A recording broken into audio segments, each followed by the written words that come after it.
नमस्कार दोस्तों, मैं मनोज कुमार यादव आपका फिर से स्वागत करता हूं अपने इस YouTube चैनल पर। दोस्तों 3-4 दिन से वीडियोस आपको नहीं मिल पा रही थी, कुछ मैं थोड़ा सा बाहर था, गांव गया हुआ था लेकिन अब लगातार आपको मिलती रहेंगी। इससे पहले मैंने आपको जो वीडियोस हमारे प्लेलिस्ट में है संविधान के इतिहास की 2 वीडियो है। पहला टॉपिक आपको ख़त्म हो चुका है, इतिहास के स्रोत, और संविधान के आज हम पढ़ेंगे प्रावधान जो है स्रोत किस देश से लिए गए हैं। बहुत भारतीय संविधान के बारे में उधार का थैला भी लोगों ने कहा है।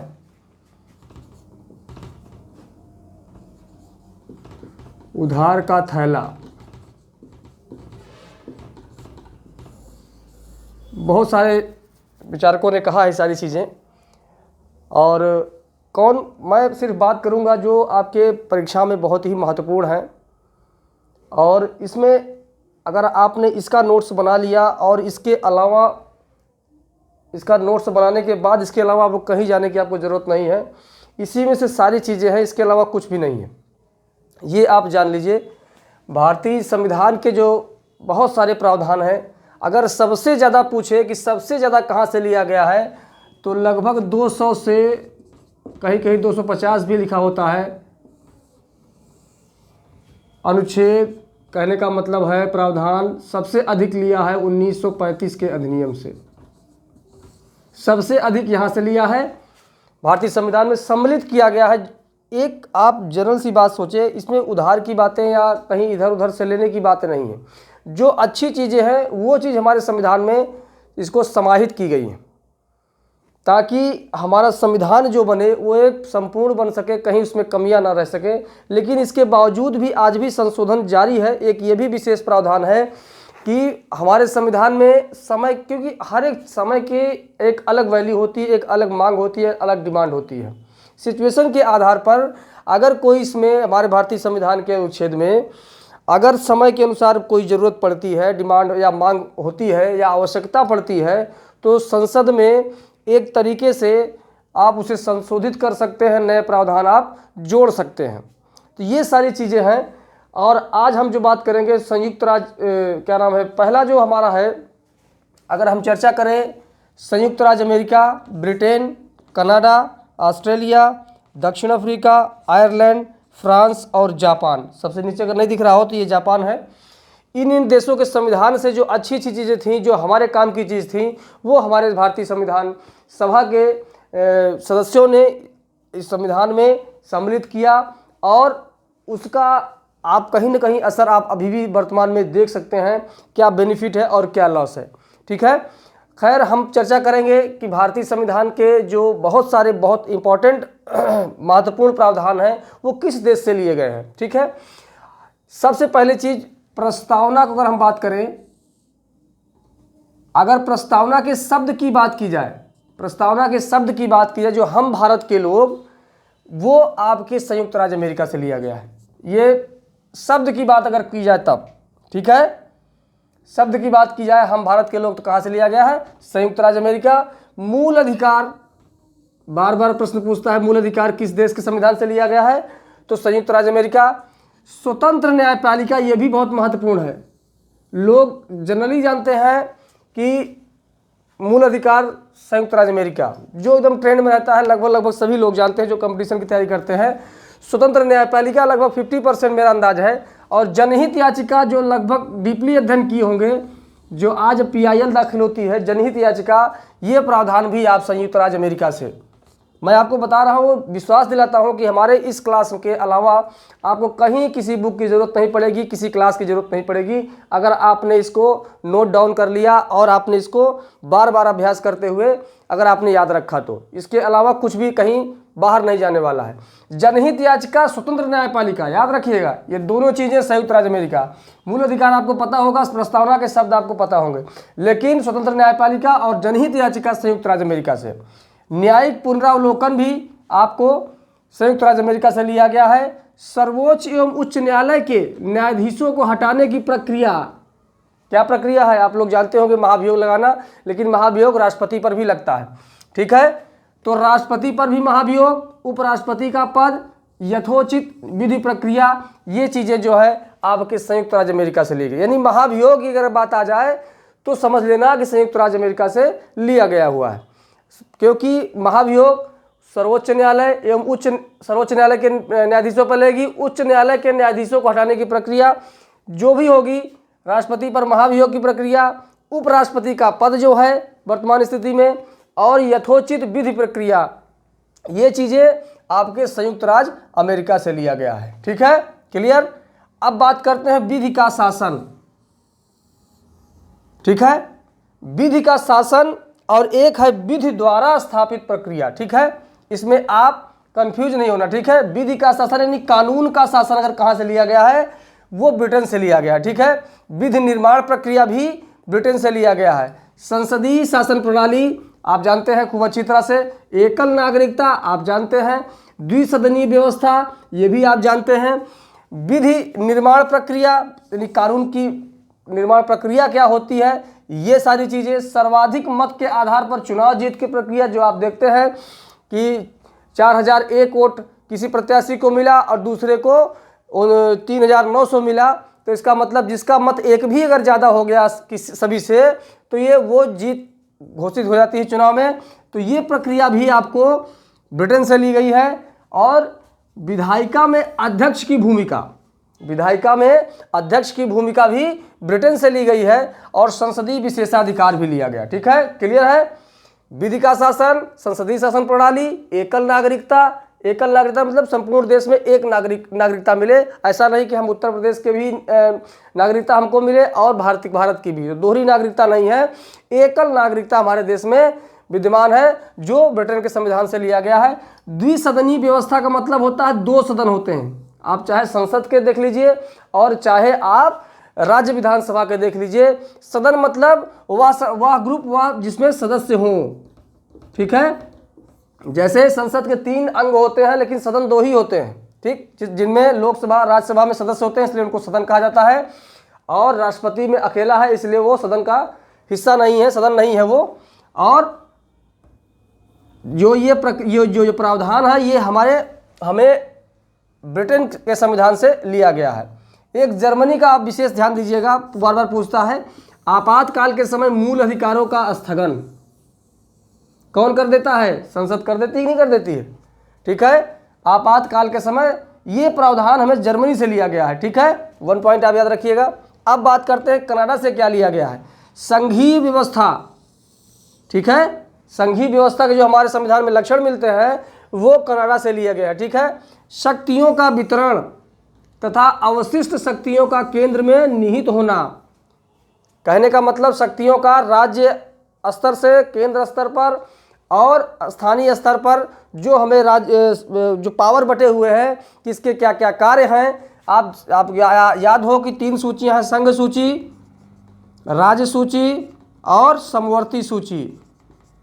ठीक है, ये जो बंटवारा हुआ है, शक्तियों का बंटवारा किया गया है, वो सारी चीज़ें आपको कनाडा से लिया गया। ठीक है, शक्तियों का वितरण, अवशिष्ट शक्तियां जो बची हुई जो राज्य संघ में नहीं, जो राज्य सूची में नहीं है, ना केंद्र सूची में है, ना समवर्ती सूची में है, वह विषय अवशिष्ट शक्तियों के अंतर्गत केंद्र में निहित होता है। कहाँ पर निहित होता है, केंद्र में। ये व्यवस्था कहाँ से ली गई है, कनाडा से ली गई है।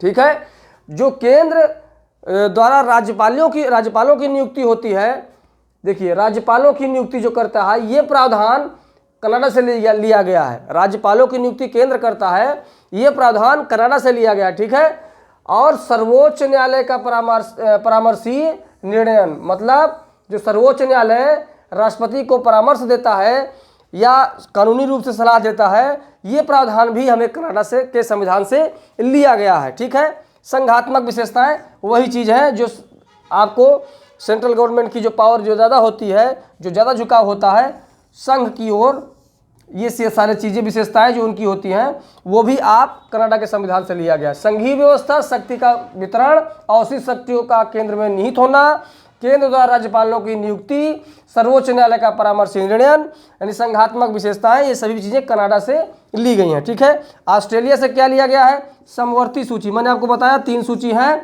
राज्य सूची, संघ सूची, राज्य सूची, समवर्ती सूची। तो समवर्ती सूची जो है संसद के दोनों सदनों, ये ऑस्ट्रेलिया से लिया गया है, और संसद के दोनों सदनों की संयुक्त जो बैठक होती है ये भी ऑस्ट्रेलिया से लिया गया है। ये यहाँ पे लोग कंफ्यूज होते हैं। संसद के दोनों सदनों की जो संयुक्त बैठक होती है मोस्टली लोग देखते हैं उसको ब्रिटेन समझ बैठते हैं, जबकि ऐसा बिल्कुल नहीं है, वो ऑस्ट्रेलिया से लिया गया। ठीक है, संसद के दोनों सदनों की संयुक्त बैठक का प्रावधान ऑस्ट्रेलिया के संविधान से लिया गया है।